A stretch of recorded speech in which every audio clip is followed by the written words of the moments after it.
17 years old, and I was like, okay, this is my path. And so then I had to look like, you know, what are the specifications to become an OT?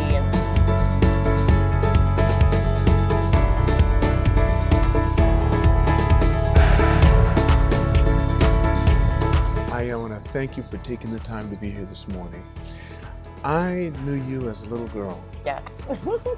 I taught your older brother, you, and your younger sister in my gymnastics program. And your father and I had a very close relationship too. When I was over the chamber, he was on my board. So we've had a very long time together. Yeah. But something wonderful has just happened recently. You just got married. Congratulations! Thank you. Yeah. How long was the engagement? Was it long? You know, I lost count. I would say like circa 20. I'm what you call a non-traditional person. So I'm someone that doesn't really like to be surprised. And so I was very like, hey, this is the kind of ring that I want. And these are the approved dates of where, if you wanted to surprise me to get engaged, this is when you could do it. And then in true fashion, I actually just threw a wrecking ball through all of that. And so to make a really long story short, like we actually had to like go together to a jewelry store for me to like pick out the ring that I wanted. And so when that was all like said and done, then we like set out a date in September to like do kind of the unofficial getting down on one knee and to get engaged. But so in general, I would say like it was an understanding during 2021, again, still Japan in lockdown, that we said, yeah, we're engaged now. Like it's a mutually agreed upon decision between the two of us. But it wasn't until I think 2022 maybe that we actually like got the ring. I had a ring. So you've been engaged for 2 years. So at least 2 years. 2 years, yeah. But I haven't been really keeping like a hard count. But how long did you know each other? By that point, it was 3 years. Yeah. Okay. You knew him 3 years before you got engaged. Yes. Yeah. So tell me, when you were a little girl, because I only knew you, let me see, I think you were about 7 or 8 when you came into our program. Or were you older than that? No, I feel like maybe I was a little bit younger because were you younger? I remember doing the gymnastics at the Asaij nursery kindergarten back in Nakameguro, that's right? That's we're right. going really back, like 1993. Right. So yeah, 1993, 1994 is when I went to the Nakameguro location. Well, I don't have to ask you what kind of little girl you were because I know you were always quiet. Okay. You were always quiet. You never had anything to say. Mm-hmm. You know, basically through that, you smiled a lot. Okay. But you never ever, you seemed to enjoy it, but it was hard for me to tell because you were quiet. I remember that as you were going through. But do you think you were really academic in school or were you more sports-minded? Sports-minded for sure. And it's funny because like I think about it now and it's like I loved playing sports. I didn't think I was, with a little bit more self-awareness, I actually don't even think I was the best player per se, but I had fun doing it. So I like made sure in terms of how I played sport, I was like, how do I make myself indispensable? How do I make myself valuable, right? Because like I love playing basketball, but I was averaging 4 to 6 points a game, if that.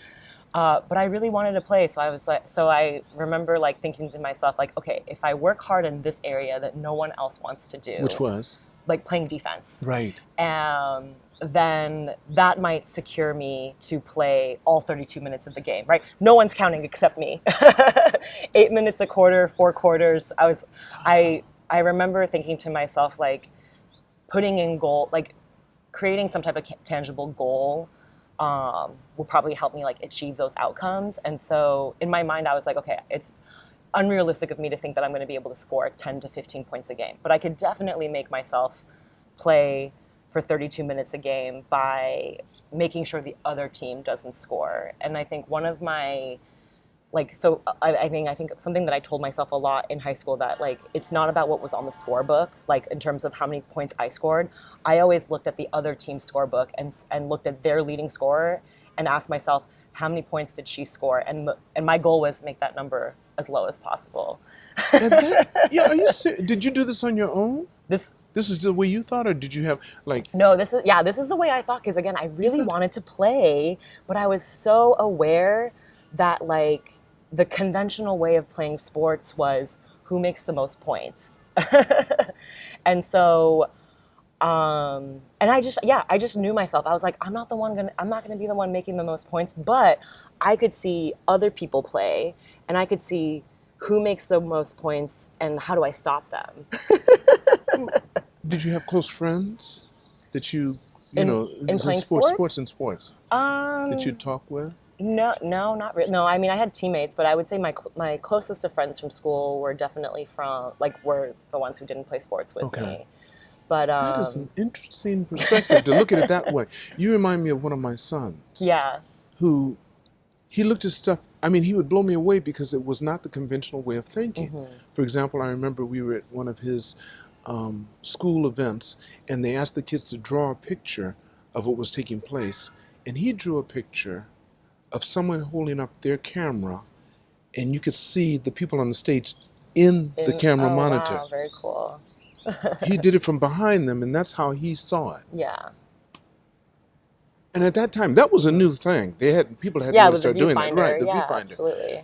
So that's how you're doing. You're looking at a completely different side. Yeah, and I also played volleyball, and I just remember, I'm trying to think at what point was I like, yeah, I really want to play volleyball, and I want to get really good at this. But it might have just been a summer camp, like in elementary school.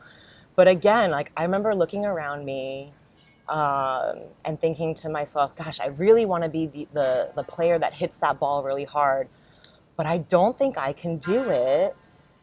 And everybody else around me wants to also hit the ball. And so again, I guess in my mind, I was like, okay, everything's a numbers game. And I was like, well, what does everyone not want to play in volleyball, right? No one wanted, and I think I just got lucky in my year, but like no one wanted to be a setter. Like no one wanted to set the ball. I think people thought that setting was uncool, and no one cared about the setter, and everyone only cared about the hitter. And so in my mind, I was like, okay, well, like how does volleyball work? Bump, set, spike, bump, set, spike, bump, set, spike, right? And you might have 5 hitters on the team, but 1 setter. So if I'm the setter, statistically, I'm going to probably touch every single ball in the game. And so, yeah, so at some point in middle school, I was like, okay, I guess. And then again, I feel like when I looked around, no one wanted to be the setter. And so I was like, okay, well, if I volunteer to be the setter, then I will guarantee myself a spot. And so then if I get better, then I should be, a shoo-in moving forward. And it did serve me well. Again, not that I was keeping score or anything, but I played varsity my junior and senior year of high school. And I'm pretty sure we played 65, you play best of 5 in junior year. We played 65 matches for that junior year season. We won 63. We won 63 and lost 2 matches. And what's really cool about that is that like that junior year, I played every single match. 65 matches I played because I was pretty much the only setter that year. And again, so like that's as far as the breakdown goes. I don't know how many times I've touched the ball physically, but it's safe to say, since I was the only setter, that like pretty much almost every single play I had a hand on the ball. And so yeah, that's just kind of like that's how I like viewed sports and again, I never really was the best player, but I figured out a way like how to be indispensable to the team and how to always play on the team. And that gave me a lot of joy. And so like when you kind of asked about like, was I an academic person? Again, not really. And it really wasn't until I would say I guess maybe like the end of my junior year in high school, when, it's that time when you have to get serious about like, what do you want to do what do you want to do in your life? What do you want to do in college? And I was just a really black and white thinker. Again, also realistic. I was an average student. Like, I think a lot of kids or a lot of adults want to say like, oh, I was so great and I had like straight A's. I'm like, that wasn't me. You had no subject that you were really interested in? No, and that's the thing. I loved doing art, But I looked around and I was like, okay, this is fun for me, but I don't think I'm actually necessarily that talented. And I looked around at my classmates and I was like, okay, no, these people are like genuinely talented. And again, I think I had enough self-awareness to be like, I don't know if this is the path I can go down and like, you know, feel fulfilled. And so it was just so when I had to start thinking about colleges, what was I going to do? I really did have a specific idea in mind of like what I envisioned myself to do for work, right? I knew I wanted to work with children. I knew I wanted to work with children with special needs, different learning needs, neurodivergency. Like I knew like I didn't want to just work with like the typically developing children or necessarily gifted children. I knew I wanted to work with the population who were like, who were kind of struggling. And again, kind of like me, like, they might have been okay, but they had their own struggles. Right. But I also knew I didn't want to be a teacher. Like I kind of looked around at my educational background and I was like, okay, this whole like one teacher, 20 students, that's also not for me. I'd want to work in a more one-to-one or 3-to-one capacity. And really see a difference. Yeah, and so then I basically walked up to my, high school guidance counselor when you start talking about those next steps for college, and I basically sat her down and I was like, I do not want to go to college unless I have a direct, like what I learn in college will give me a job. So you want to be a teacher, you get your master's in teaching and you get certified to be a teacher. You want to be a nurse, nursing school. You want to be a doctor, medical school. And so that was the path I wanted to take. And I basically said, if there isn't anything like that, then college will probably not be for me. Mm-hmm. And so from that conversation, my guidance counselor was like, well, maybe you want to be an occupational therapist, because that's what my daughter does. She works with children, particularly autistic children. And, that might be something that you want to do. So why don't you go home, think about it, figure it out. And then if that's the path you want to take, let's have a conversation. And so then I sat down, did a little quick Google search back in 2007, and I was like, occupational therapy. And then you get directed to the American Occupational Therapy Organization, and I read about it, and I was like, oh, this is it. This is what I'm going to do. You felt it right then. Yeah, and just so I was 17 years old, and I was like, okay, this is my path. And so then I had to look what are the specifications to become an OT, and so I figured that out, and then I looked at it, and I was like, oh, cool, it's very math and science heavy. Which you liked? Things that I was, again, pretty average in. But once I had this roadmap, once I had a clear path, school did become easier for me. I felt like... You had a purpose for doing it. Yeah, exactly. So your path became a lot easier because you knew what you were going to study. Yeah, exactly. And that changed everything. When you had a focus, you wanted to do the math, you wanted to do the science. Exactly. Yeah. So, up until that point, I was like, well, I'm going to take these classes because this is what you're supposed to do. And I want to take some hard looking classes so that my other classmates think that that I'm trying my best and I'm working hard. Right. The peer pressure, right? Yeah. I feel like international schools are highly competitive, and there are a lot of students who end up going to excellent universities. Right. And again, I think a lot of kids were, at that point, just very motivated to go to school and very motivated by their schoolwork. I did it out of obligation, out of expectation, but it didn't necessarily excite me. I also was pretty aware I wasn't very good at it. But again, once I really, just decided I'm going to be an occupational therapist, and in order to achieve that, I need to do the math, I need to do the science, and I need to pass these math and science classes. This was your senior year, 17 years old. This was junior? Junior year. Junior year, so then one more year. So then that's where I planned. I was like, okay, so I got to take the AP biology, right? I got to take the AP statistics.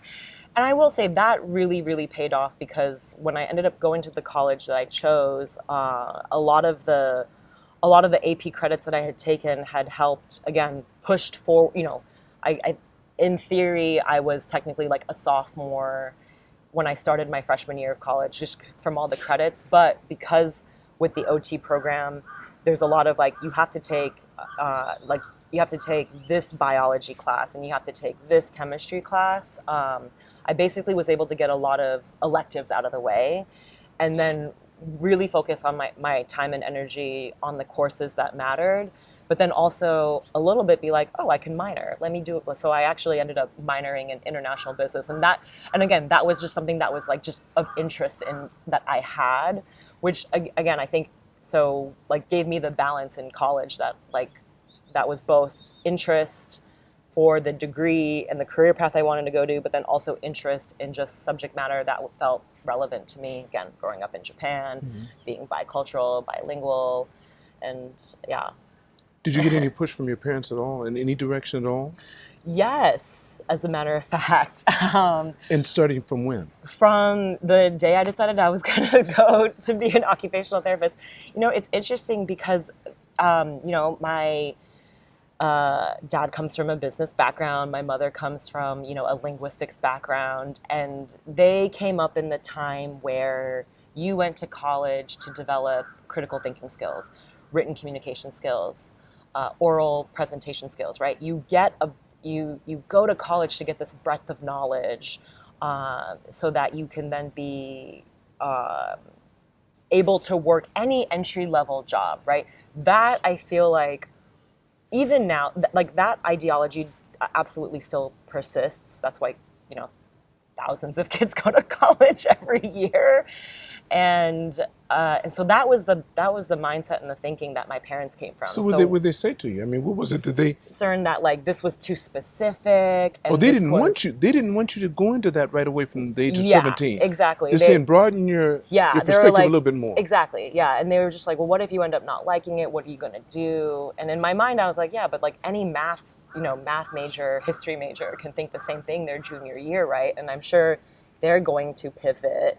But my parents' concern truly was like, is this the right path? Is and they were united in that feeling. Yeah. They were both on that same page. And again, not knowing much about the healthcare field. They had never tested that at all. Yeah. That's not a part of their existence. Yeah. And so, you know, and I really was just like, well, this is what I want to do, but they said, but we're paying for it. And yeah, well, so then I was like, well, I can. We do have some leverage. And then I was like, well, I cannot go. Do you want me to not go to college? Because I can do that. Like, I could not go to college. Yeah, we can scrap this whole thing. And so, and I think what maybe eased some of their concerns was when I did, you know, the college. I went to Quinnipiac University. So the university I ended up going to, when I interviewed with them, you know, my mom was there and she was able to ask some questions. And so she kind of was like, so hypothetically, what if she changes her mind? Like, what is the recourse there? And they had said, again, so the program that I had entered was actually like an entry-level master's program. So you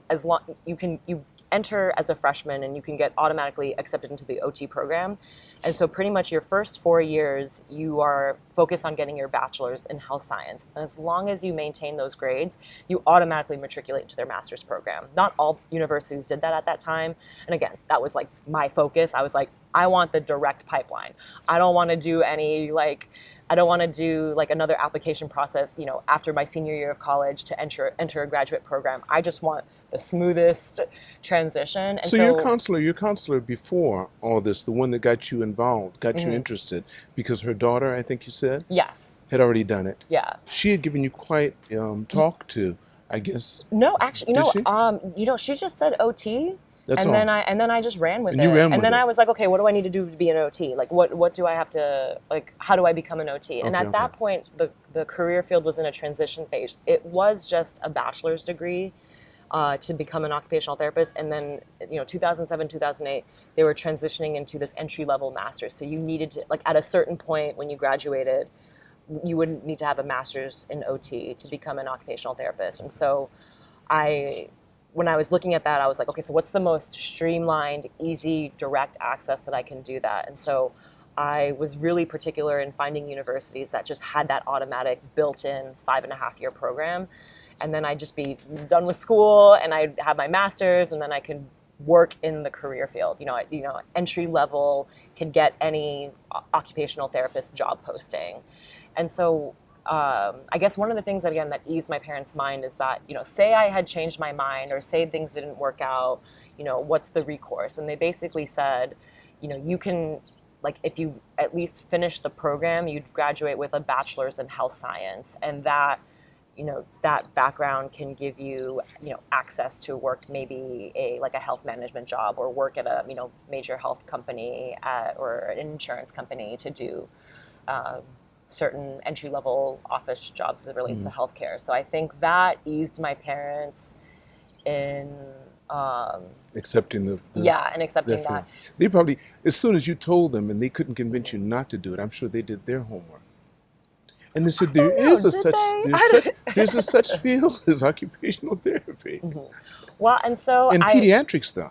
yes, yeah. And so I will say I do feel like now it's really become a full circle moment. I think now my family really understands occupational therapy as a job and a career field, what I do, my passions behind it.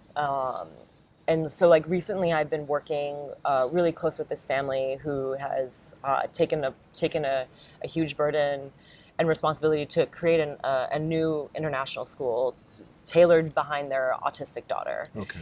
And my dad happens to, be acquaintances with the father of that family, And he so has they've been singing your praise, and your and dad so goes, so they've been kind of talking to each other, and I think really that's like the biggest entry point is that when you have no connection to the population that that I'm serving, you can feel a little bit removed and it's hard to really understand. But when you find that personal connection, like, oh yeah, my business acquaintance, and they're having these difficulties finding a school that they find fit and appropriate for their child, yeah, who fills in that job? Who is able to do that? And it's like, oh, it's me. Like I could do it. Right, I can right. be a part of that process because well, one, because I think I bring a unique skill sets because it's one, I grew up in this community, right? I speak the language, I understand the culture, and then again, some of those nuances as it relates to working with children, but also working with the parents. And so that I think has helped really evolve my parents' thinking. And again, I think more tangibly seeing what I'm doing. Yeah. So how long have you been doing it? How long have you been out of school? And, this year actually marks, well, the school has been a project I've started since end of 2001, probably 2022. I started the school project. The school is set to open this fall. But I mean, but as an practicing, occupational therapist, right? actually, so to being an occupational therapist, actually this year in February marked my 10 year of being an OT, which has been really exciting. A decade. Yes, a decade, yeah. And it just flew by, yeah. And has it all been in Japan? No, so I came back in, most of it has, it's been half and half, right? 2018, 19, 20. Yeah, so I guess half of it has been in the U.S. and then half has been in Japan. Mm-hmm. And did you get to use your Japanese skills in the U.S. while you were doing this? Once. Okay. It's funny. I was at a school. I was at a special education school, and we were having this presentation. And there was a gentleman from like Fukuoka, Japan, who wanted to sit in on this presentation, but didn't know a lot of didn't know a lot of English, and wasn't sure if it was like the right fit. And anyway, so when they were talking, they were like, "Oh yeah, if only we knew if only someone in our staff spoke Japanese." And I kind of like popped my head, and I was like, "I do. Like I grew up there." And so yeah, that was like the one time I feel like clinically I was able to, again, more of like less on the direct care, more indirect care level, but again, really a good opportunity. How does it work? Because we both know that all languages aren't truly completely translatable. Yeah. You can't translate all of it. Mm-hmm. There's certain words, certain nuances, certain feelings that go with the language. Yeah.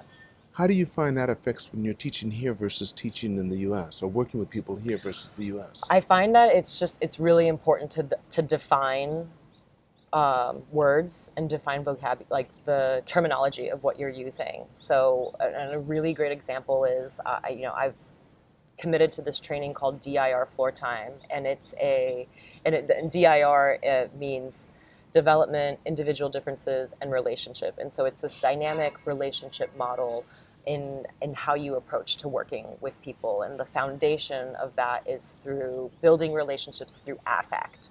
And so when we think of affect, right, it's our facial expressions, our tone, our intonation, and the way that, body language, how we interact with people.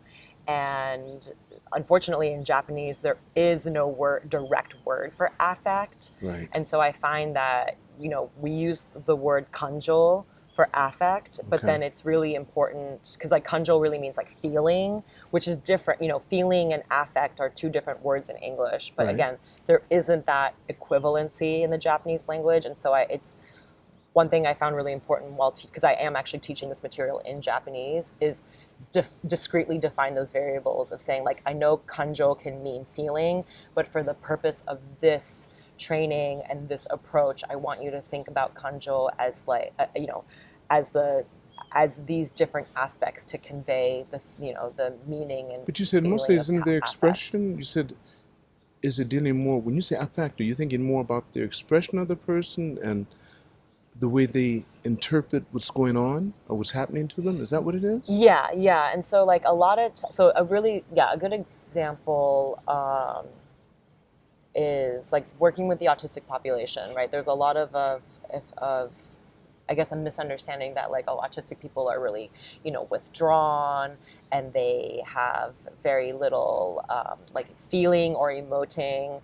And some of that can just be because there's maybe not enough information for them to pull, to interpret from other people. And so when we use affect, like, and again, like, I guess exaggerating our expressions to emote, like happiness or like, oh my God, like tension or like, exactly. like fear, right? When you expand on these, like those feelings and ideas, it can help build the relationship with an individual. Exactly. Well, the Japanese, we say like hyojo. Yeah.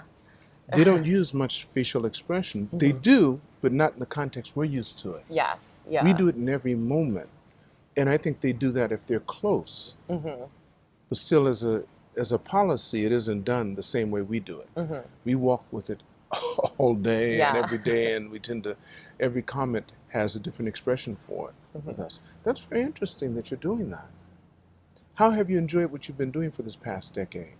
Do you think you picked the right profession, or do you think you... Yes, yeah, and it's, I'm so humbled that like at the 17-year-old me that again, back then, because again, as I said, I really wasn't a great student, and I looked at all my classmates who had these high ambitions to going to like, top 10 universities, Ivy Leagues, and I just was like, oh, and then it's also, they're like, yeah, I want to study English or history or math, and it's like, that sounds awful. Like, I don't want to do that. And so, so like, I'm humbled by my 17-year-old self that was like, again, lost, but doing their best to be like, well, let me try to figure it out, right? Like, because I guess everybody else is figuring it out. So let me try to figure it out right now.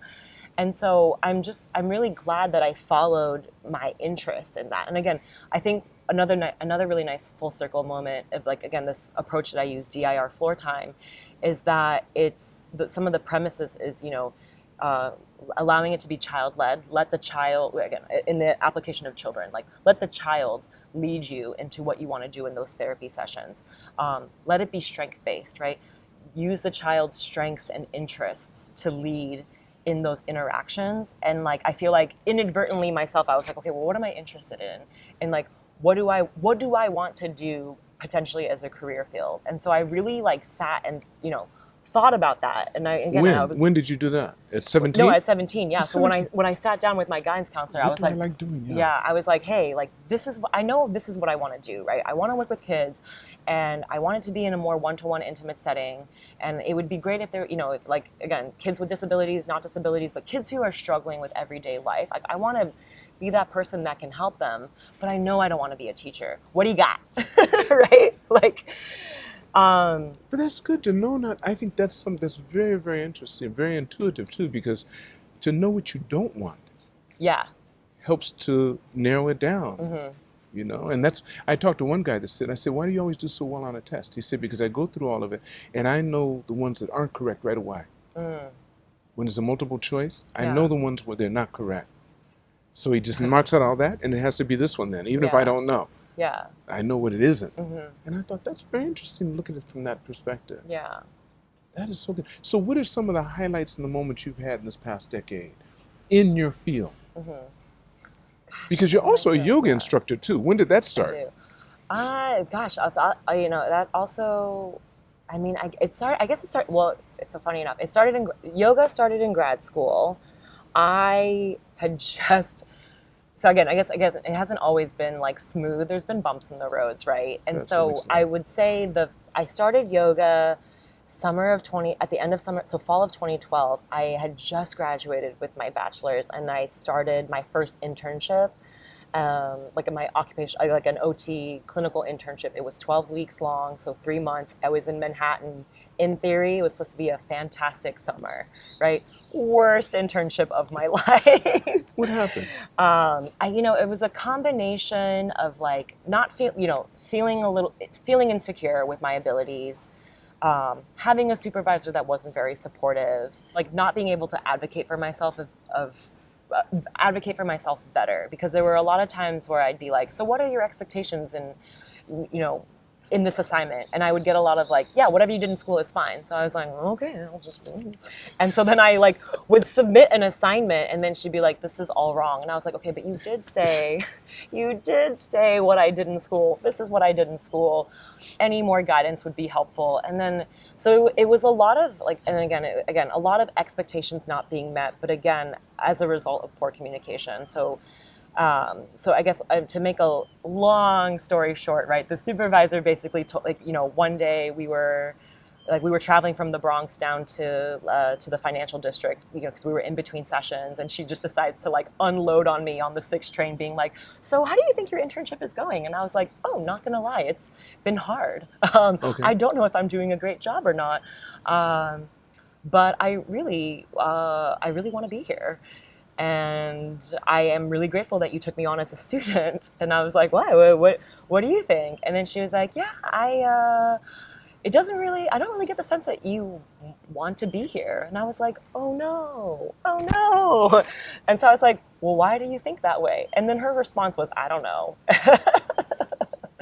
And that was tough because like that to me is a very clear, like, okay, you're not really great at being a supervisor.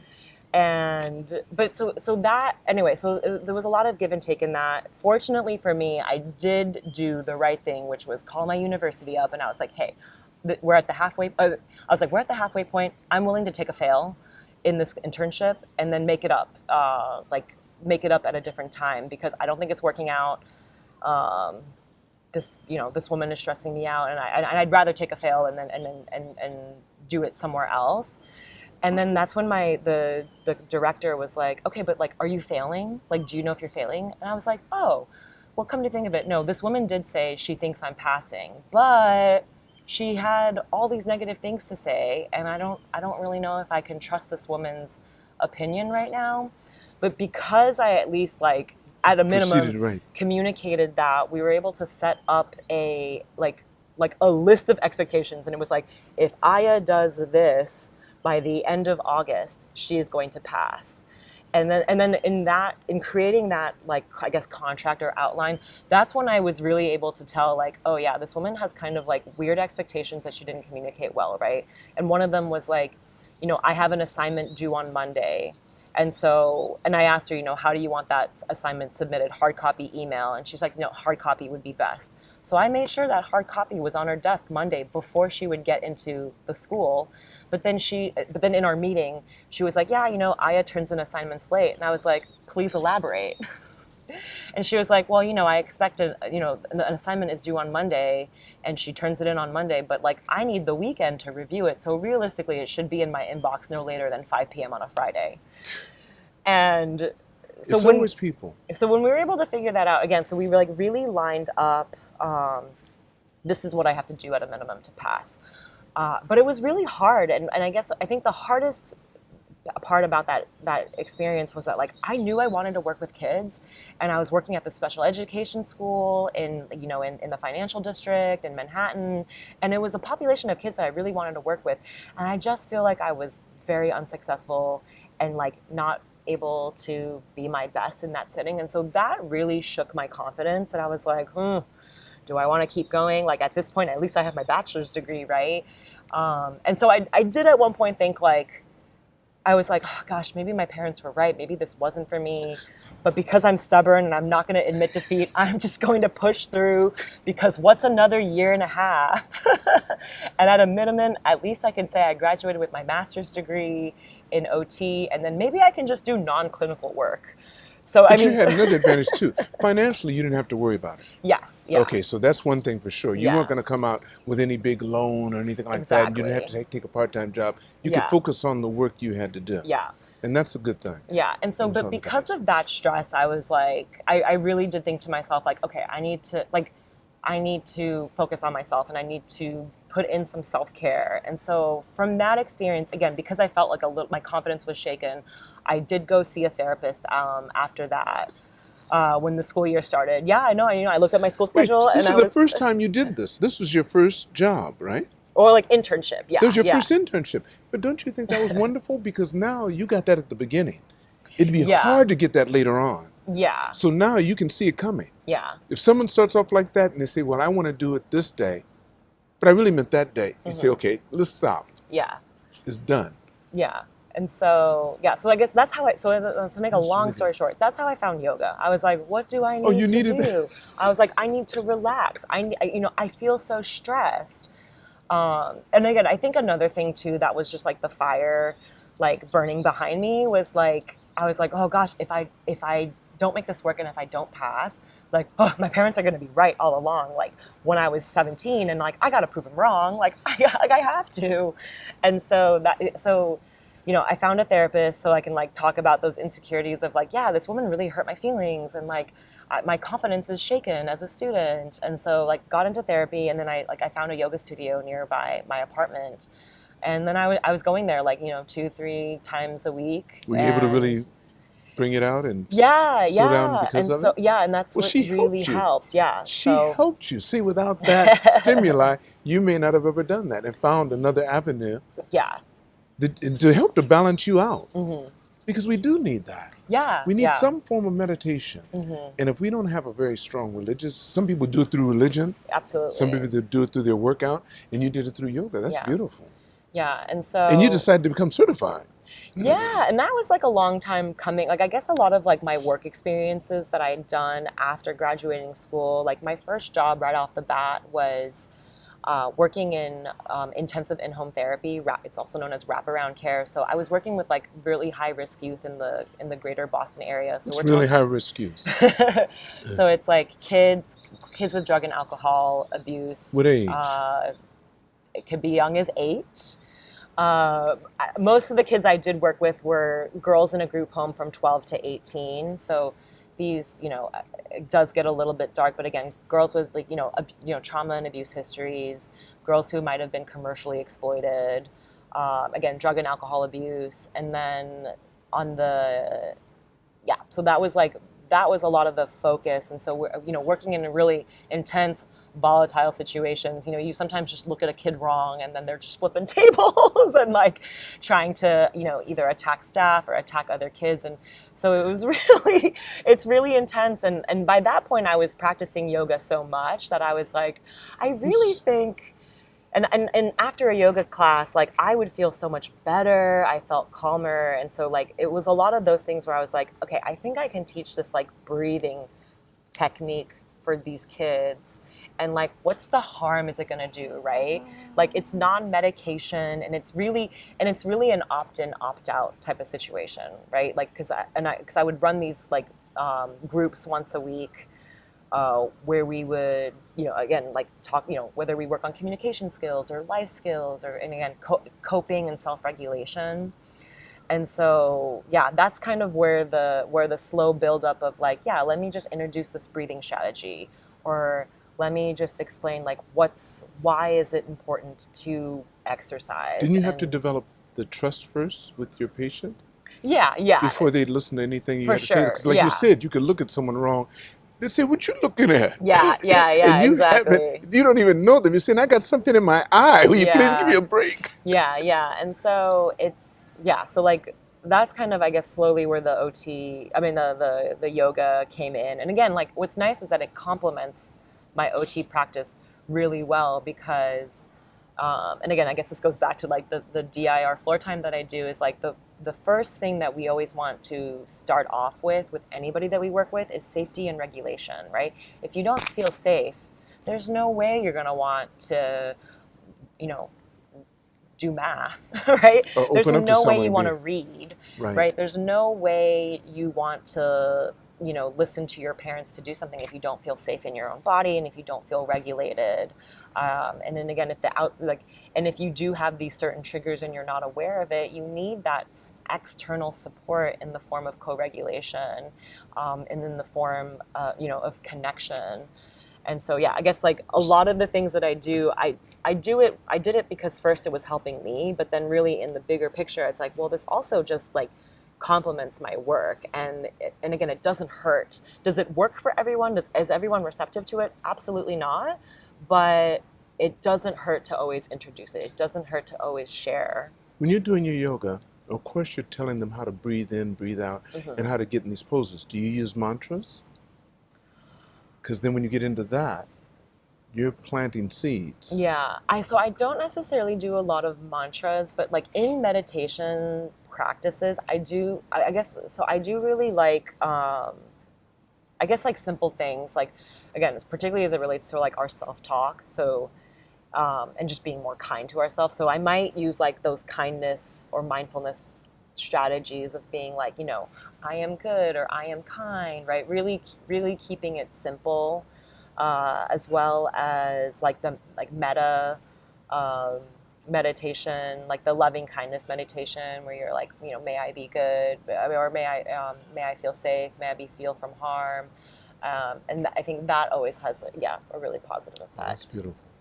Yeah, that is nice. And you've been doing that for you since after you graduated from college. Yeah, right? So I mean, I guess I was studying you needed yoga. When that woman, you became an intern. Yeah. Is that when it really happened? When you became an intern, that's when you said, "Look, I need something additional to this." Yes. Yeah. Because you had no one to talk to except for the psychiatrist you went to. Right? Yeah. And so with that, did she suggest that?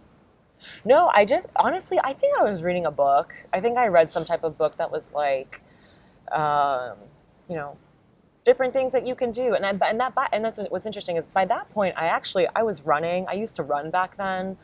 I think the only reason maybe why I was okay during that internship is that I was running like 3 to 5 kilometers in the Manhattan summer, like, and around Central Park, and I think that running probably helped burn off any of those excess stress. But I knew I needed more.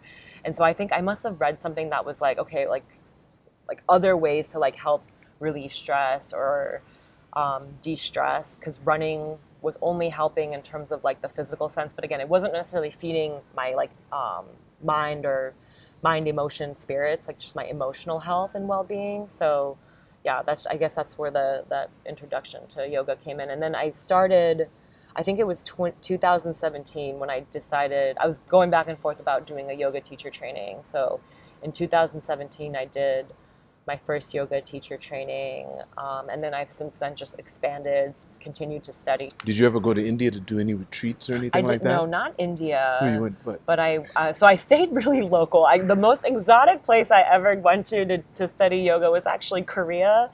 And it was in February 2020, right before we went into lockdown. I had like booked this trip to Korea. And it was funny because like Korea had like its first cases of COVID, and it was like, oh, is it going to happen? Is it not going to happen?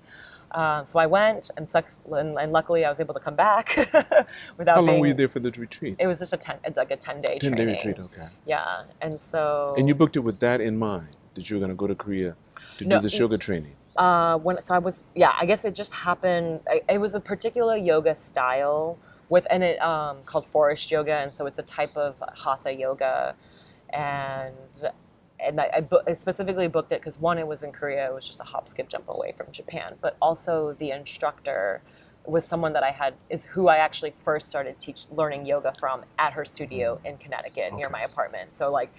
And then by that point, I think it had been like maybe 2-3 years since I'd seen her. So I was like, oh, great, you're coming to Korea. I'm going to go there. There's no way I'm going to miss a chance to see you on this side of the world. So, yeah. That's beautiful. So where has it brought you up to date? Where are you now with your practice? Because you've been in Japan now for how long? You've come back. This is the 6th year since The I've been 6th year. back. Yeah. How long do you plan on being here? I don't know. That's a great question. So because my husband's job is in the military, his job will inevitably will cause us to move. We are actually doing a 1 year. He already has a new assignment in Alabama, but it's just for 1 year. So we've already decided for this first year that we'll be separated. But then with his next assignment, again, fingers crossed that maybe he'll get another assignment back in Japan. You want to be in Japan? For the time being, only because change is hard and I don't do great with change. I see. But I am already like mentally preparing for that, most likely the inevitable change that will occur with his job, and then I'll take it in stride. Again, because I already knew that he was going to be leaving end of 2024, and so in anticipation of that, like depending on what the assignment was, like we had already known, like if it's going to be this 1 year assignment, I'm going to stay behind. If it's a 2 or 3 year assignment, I'm going to come with you. And so, as long as he doesn't get deployed or gets an assignment where only he can go, the plan will most likely be I will follow him. In this profession, is there anything further that you can do in it? Because you deal with adults and children. I do, yeah. You do them both, and you can do it in 2 languages, in English and in Japanese.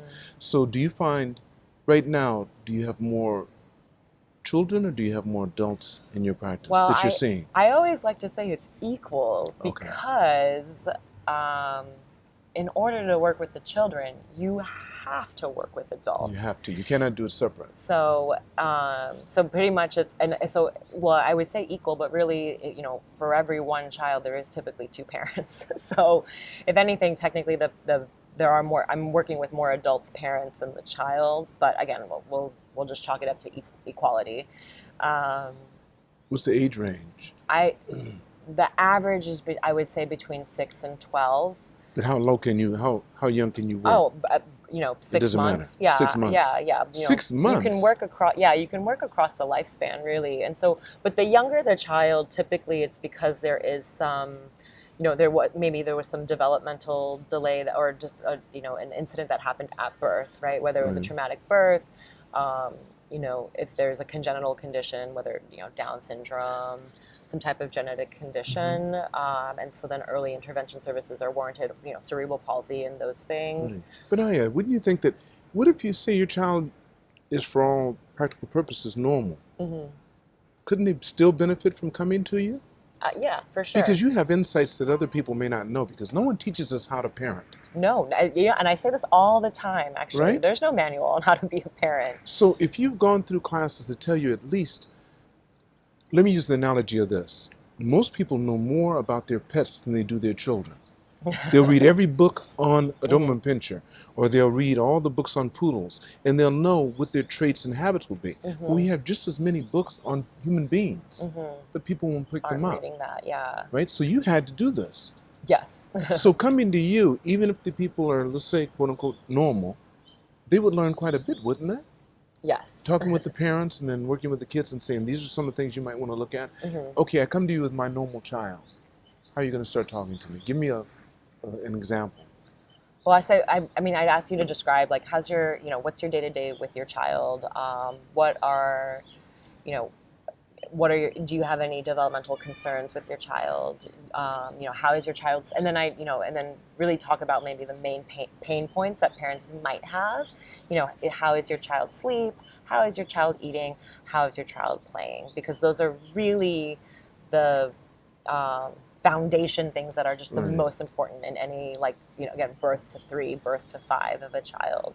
And so from there, you just really listen to what the parents are saying. And so if there are things that might come up, like, my child is just crying so much and I don't know how to deal with that, or I feel like not enough. There's a lot of not enoughisms in new parents. Well, new and, parents with the second, thirds.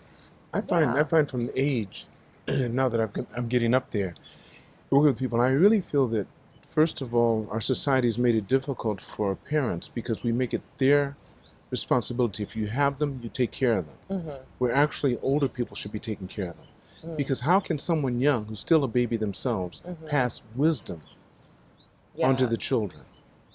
They're doing their jobs. They're working hard. They're not going to wait for a child to tie their shoe. You see what I'm saying? Yeah. And they get frustrated over little things because they're thinking about their time, what they have to do, and they don't know how to. Yeah. So I think that's a lot of stuff that you'd be able to help people with. Yeah. And then I think and it's interesting because again, most parents, when everything is fine, they're not really likely to reach out to me. But I'm going to be honest with you, a lot of parents, even if they are experiencing challenges, they're even less likely to want to reach out. And I would say pretty frequently, a lot of families, I would say I have more families who have had multiple entry points from other from outside people that say, hey, maybe you want to look into an OT, maybe you want to look into an OT. And after maybe 4, 5, 6 conversations, then they kind of come to me. And it's either because this was the 6th time someone told me I need to look into it, and now I'm getting an ultimatum, so I'm here to follow up. Or, I had some concerns, but I didn't think it was a big deal. But then we had this issue happen, or this incident happened, and it made me think, okay, maybe I do need some help. That's more often than not what precedes families reaching out to me, versus something is different, like something is wrong, and then the doctors are brushing me off, especially in Japan. They're like, parents are saying like, yeah, there's something going on with my child's development, but the doctor says, daijobu, daijobu. It's okay, you're just a concerned parent. And I'd like those, I guess I wish someone could at least hear what I'm saying, rather than just patting me on the back and saying, don't worry, you're doing okay. Well, see, the doctors they're human beings too. Mm-hmm. They're not any better a parent than you were. Yeah. They don't know, and that's why they're saying it's okay, because they're really saying that to themselves. Mm-hmm. I didn't know what to do, and my kids ended up being a doctor, but they have all kinds of mental issues. Mm. See? So I think that everyone should do, it's like preventative medicine. Yeah. You've had the education. You have actually gone through the courses. You're dealing with it regularly. And you don't have to be a parent to know. Mm-hmm. You have to be someone that cares about yourself first, and then the people that you're working with, and you've seen more cases. My wife said something to me when we had our second child, because I told her before we got married, I think I'll be a fantastic father, a horrible husband, in the respect that I'm not going to give you the emotional needs that you're looking for, because I was raised by a man. And I knew myself. I had always talked to parents of the kids whom I really liked and whom gave me the hardest time. And I wanted to see what kind of parent they were, what they did. A lot of it was through religion. And I could say certain religions, I could tell you, they're the ones that raised the kids. Mm-hmm. And because of that, the parents were better. If they had a problem, they went to the person in the church or whatever to help them through. People that don't have that need someone like you. Yeah. To come to you, take the time, be preventative, or also learn, because they don't know. Yeah. What books to read, what's happening. And usually, wouldn't you say sometimes it's them? Yes. They're the biggest case, because the child's just being a child. Yeah, exactly. Yeah. Well, and this is my favorite kind of analogy to use. And this is, I think, really more so, I think, in Japan, especially if your kid is going to hoikuen and yochien, and then they go to shogakko, is that, a lot of time, so kids who are going to hoikuen and yochien, right? It's all about play and having fun and playing in the mud and playing with their peers. But then all of a sudden you turn 6 years old. Hi, it's time to go to shogakko, and it's like, this is the expectation now for shogakko, and now you were here as a going to yochien, and it's all good, and now you need to come here. You need to reach to my level of the expectation on the first day of school starts in April. And I always like to tell parents, hey, your kid is here, your expectations are here, we need to come down to where your child is at. And when we meet them where they are, that's where we can grow together. And I always tell parents, eventually they will come here. They will, but we have to start to where they are down here to help them move forward. And, and I think maybe it's because I've hit the 10-year mark now that I'm okay, I have some street creds. You do. Because it takes a while. But I've definitely met with parents who are Yeah, I've had, so-and-so was saying I should get OT for my kid, but like, I don't know, they're a boy and they're fun. And like, boys are always a little bit delayed. It's all good. And I'm a mom. I can do it. Do you see yourself continuing in this field, or have you Yeah. found your love? Yeah, no, one thing I think about now, although I'm only 34, like I feel like I still, hopefully I have years and years ahead of me. What I'm doing right now is, since I do home visits, I go to people's homes and I'm providing therapy, and that works right now as an individual with no children. But I do know that this will be a lot harder, and this will, my work right now will probably look a lot different, when I start a family, because I'd like to start a family. Right now, what I'm doing, I know it works for me, and I guess I just take so much pride, and I feel so grateful that I can do this on like my own terms and the way that it makes sense for me. Like, it comes with some stressors, but it comes with all the rewards, and I get to reap those rewards. But I do know that, like, down the road, again, wanting to start a family, again, possibly having to relocate because of my husband's job, will cause me to have to change and shift that approach. And so I'm already thinking about that. And so on the good note is that, like, in addition to doing one-to-one direct care, I also do some like online consulting, online mentoring of students or occupational therapists, but then also teaching courses. So I had mentioned, I've been doing teaching.